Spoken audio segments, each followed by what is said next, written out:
Boa tarde, boa noite, meus amigos, meus irmãos. Nós sabemos que as Escrituras Sagradas, a Bíblia, é a nossa regra de fé.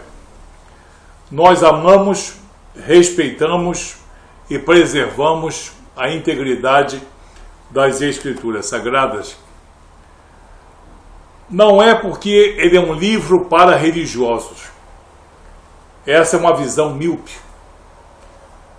As Escrituras Sagradas são um verdadeiro manual de conduta espiritual, conduta moral, conduta civil.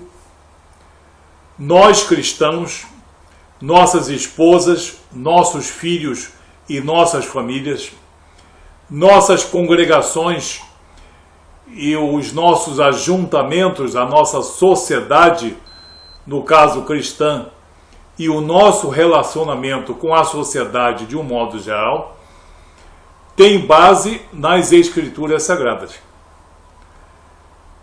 A família, o casamento, muitas concepções de certo e errado, aceitável ou não aceitável, está contido nas Escrituras Sagradas. Então, as pessoas que têm uma visão míope, uma visão mesmo caduca, de que as Escrituras são um livro para pessoas religiosas, não conseguem ver o contexto da ideologia cristã contida nas Escrituras Sagradas, que aqui nós temos uma Bíblia com 66 livros. É um código moral, e é um código espiritual, e é um código de consulta para conceitos e condutas no seio do matrimônio, no seio da família e no seio da sociedade.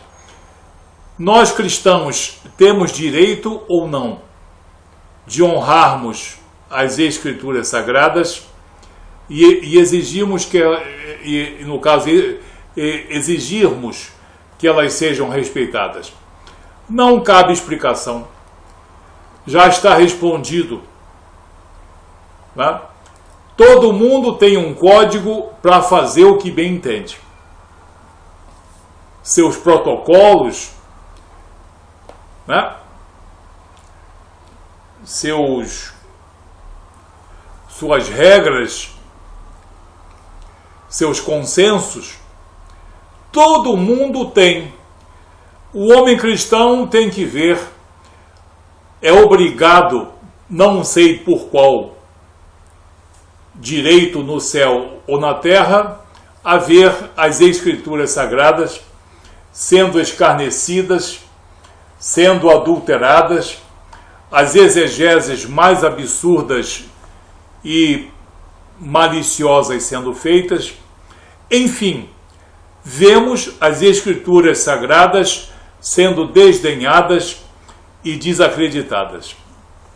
Como nós temos responsabilidade com a comunidade cristã, e a comunidade cristã, muita gente se esquece que são também os nossos filhos, os nossos netos, a parentela dos nossos amigos e vizinhos, os descendentes de nossos filhos e os descendentes de nossos netos.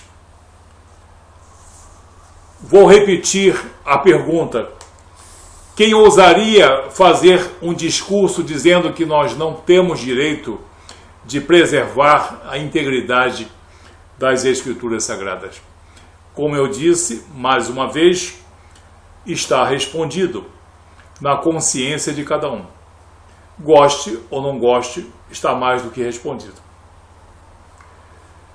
As Escrituras Sagradas, a partir do século XIX principalmente, quando um homem na França, chamado de o codificador, criou uma nova doutrina, querendo fazer dela um novo cristianismo, um cristianismo superior ou mais inteligente, mas não tem nada nem sequer de cristianismo. É um código de condutas morais, elementos filosóficos, elementos humanistas, fragmentos, eu diria mesmo rudimentos de cristianismo, e ele se sentiu, não sei de onde veio, se do céu ou da terra, se sentiu no direito e na autoridade de fazer considerações sobre as Escrituras Sagradas. Ele chegou a dizer, isso é de conhecimento público, que da Bíblia, das Escrituras, podemos desprezar 90%. Disse ele em sua sabedoria, não sei se vinda do céu ou da terra. E ele disse que o Antigo Testamento não serve para nada, podemos aproveitar apenas o Decálogo. E do Novo Testamento, os ensinamentos morais de Jesus. Muito bem. Eu gostaria, se ele fosse contemporâneo meu, a conversar com ele pessoalmente, ou pelo menos mandar uma carta fazendo algumas perguntas. Eu não faria todas para não ficar constrangedor, mas eu faria pelo menos 5 perguntas. A primeira pergunta: com que autoridade e com qual poder as Escrituras foram censuradas pelo codificador? Censuradas no sentido de adulteradas, cerceadas, limitadas. Que poder no céu ou na terra concedeu ao codificador o poder de censurar as Escrituras Sagradas? A segunda pergunta: por que as Escrituras não são a palavra de Deus e só prestam quando elas parecem convenientes? Ou seja, as Escrituras não têm credibilidade, segundo ele, mas em certos momentos elas parecem convenientes quando estão na mão dos seus seguidores, mas nas mãos de um homem cristão não significam nada. Por que 2 pesos e 2 medidas? Nós vamos ver isso. A terceira pergunta: por que Jesus honrou o Antigo Testamento e o codificador não fez isso? Por que Jesus honrou o Antigo Testamento e o codificador disse que pouco podemos aproveitar do Antigo Testamento? A quarta pergunta que seria feita a ele: o que houve com a soberania de Jesus? Jesus, nós sabemos, nas Escrituras, e isso é fartamente descrito, Jesus é Senhor e soberano. O famoso Kyrios, proprietário absoluto, Senhor e soberano espiritual. E é também o mestre, o didáscalos, aquele que ensina, aquele que leciona. Como está no Evangelho de João, capítulo 13, versículo 13, quando o próprio Jesus diz: vós me chamais de mestre e de Senhor, pois bem, eu sou. O que Jesus disse? Eu sou mestre porque eu ensino a vocês os princípios morais e espirituais da mais alta relevância. Muito bem. Mas ele também é Senhor e soberano porque ele exerce um poder espiritual que só o poder de nosso Senhor Jesus Cristo, o poder do Espírito Santo, pela palavra revelada, pode exercer. Porque sem essa soberania não existe a confecção de um caráter cristão. O que houve com a soberania de Jesus? O que houve com os atos soberanos de Jesus? Como, por exemplo, convencer o homem da natureza pecaminosa, ato soberano, anular os pecados, ato soberano, no caso, justificar o homem, capacitando ele para uma vida perante Deus, regenerando, fazendo o homem nascer do alto, nascer de Deus, reconciliando o homem com Deus, outro ato soberano, salvando e concedendo a ele vida eterna, outro ato soberano. Por que que o Jesus soberano foi retirado do mercado e seus atos soberanos foram esquecidos? Estranho. Estranho. É a quarta pergunta que seria feita a ele. A quinta pergunta: o que ocorreu com a divindade de Jesus? Jesus é a segunda pessoa da triunidade santa. É o Filho de Deus. Jesus é divindade, como temos diversas passagens. 5 perguntas só, e é bom até ficar apenas nessas 5, para não criar polêmica maior.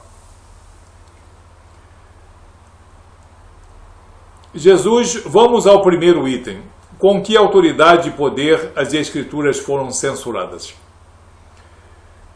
No Evangelho de Mateus, capítulo 22, versículo 29, Jesus diz: errais não conhecendo as Escrituras, nem o poder de Deus. E no Evangelho de Lucas, capítulo 24, nos versículos 44 e 45, Jesus diz: convinha que se cumprisse tudo o que de mim está escrito na lei de Moisés, nos profetas e nos salmos. Então abriu-lhes o entendimento para compreenderem as Escrituras. Jesus está aqui citando e prestigiando e legitimando, dando crédito ao Antigo Testamento. E às Escrituras Sagradas de um modo geral.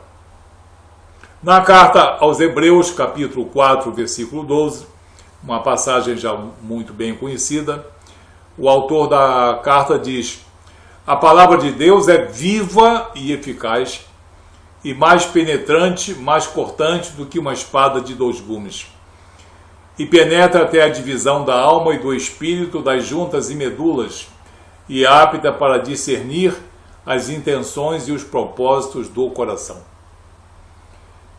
E em 2 Timóteo, capítulo 3, versículo 16, quando o apóstolo diz: toda a Escritura é divinamente inspirada e proveitosa para ensinar e repreender, para instruir e corrigir em justiça, para que o homem de Deus seja perfeito e perfeitamente preparado para as boas obras. Por que que as Escrituras são prestigiadas por Jesus, pelos apóstolos, e o codificador disse que 90% podemos jogar fora? Uma pergunta que caberia a ele responder. Segundo, por que que as Escrituras, não sendo a palavra de Deus, segundo os seus sectários, por que que as Escrituras só prestam quando elas parecem convenientes? Sim, as Escrituras ora prestam e ora não prestam. Na mão de um homem cristão, ela nunca presta, mas na mão de outras pessoas, ela tem a sua utilidade. Por que essa incoerência? Por que 2 pesos e 2 medidas? No Evangelho de Mateus, por exemplo, nós temos isso dentro do mesmo Evangelho. Uma passagem presta, a outra passagem não presta. No Evangelho de Mateus, capítulo 5, versículo 26, aquela velha história: não sairás dali enquanto não pagares o último cêntimo. tentando provar uma coisa que não existe e falando numa exegese correta de que ninguém deve deixar uma situação em que tenha débito ou que tenha contenda com as pessoas com as quais esteja em conflito. Ela deve antes reconciliar-se para que as suas ofertas a Deus sejam dignas. Mas no Evangelho de Mateus tem uma passagem que não presta. Evangelho de Mateus, capítulo 19, versículo 25 e 26. Quando Jesus fala sobre a salvação, que só é possível pela intervenção soberana de Deus, mas não é possível pelo livre-arbítrio e pelos recursos humanos. Olha o que Jesus diz em Mateus 19, 25 e 26. Os seus discípulos, ouvindo isto, admiraram-se muito, dizendo: quem poderá, pois, salvar-se? Mestre, quem poderá, pois, salvar-se? Jesus, olhando para eles, disse-lhes: aos homens isso é impossível. Aos homens isso é impossível, mas a Deus tudo é possível. Jesus disse: se vocês quiserem a salvação, vão precisar da intervenção soberana do Espírito Santo de Deus, do meu Espírito, porque sem uma intervenção soberana, o homem não tem capacidade moral, intelectual, doutrinária ou espiritual para reconciliar-se com Deus, anular os seus pecados e salvar-se. Por que Mateus 5, 26, aquela historinha do último cêntio, presta, mas quando Jesus fala da salvação impossível, não presta? Isso chama-se incoerência, né? A terceira questão: por que Jesus honrou o Antigo Testamento e o codificador não honrou? No Evangelho de Lucas, capítulo 24, versículo 44 e 45, está escrito: são estas as palavras que eu vos disse, estando ainda convosco, que convinha que se cumprisse tudo o que de mim estava escrito na lei de Moisés, nos profetas e nos salmos. Vamos repetir: na lei de Moisés, nos profetas e nos salmos. Antigo Testamento. Então abriu-lhes o entendimento para compreenderem as Escrituras Sagradas. Interessante. Também Jesus, no caso, prestigia novamente os profetas. No Evangelho de Lucas, capítulo 24, versículo 25. Aqueles discípulos no caminho de Emaús. E lhes disse: ó nécios e tardos de coração, para crer em tudo o que os profetas disseram. Jesus dá credibilidade aos profetas. Jesus legitimiza tudo o que foi preconizado, profetizado pelos profetas.